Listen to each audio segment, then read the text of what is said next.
పలకరించాలంటే జైరాంజీకి, వీడ్కోలు పలకాలంటే రామ్ రామ్, ఆశ్చర్యానికి అయ్యో రామ, ఆక్రోశానికి రామ రామ, ఆనందం పెళ్ళుబికితే జై శ్రీరామ్, ఆకలేస్తే అన్నమో రామచంద్ర.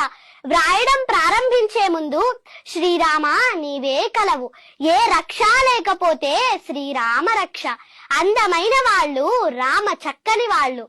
రాజు ఎలా ఉండాలంటే రాజారాం, భర్త ఎలా ఉండాలంటే సీతారాం, కొడుకు ఎలా ఉండాలంటే దశరథరాం, అన్న ఎలా ఉండాలంటే సౌమిత్రిరాం, స్నేహితుడెలా ఉండాలంటే మారుతిరాం, పాలకుడికి పర్యాయ పదం అయోధ్యారాం, వీరుడెలా ఉండాలంటే కోదండరాం, పోషకుడెలా ఉండాలంటే కారుణ్యరాం, కష్టాల్లోనూ ఆనందంగా ఎలా ఉండాలంటే ఆనందరాం.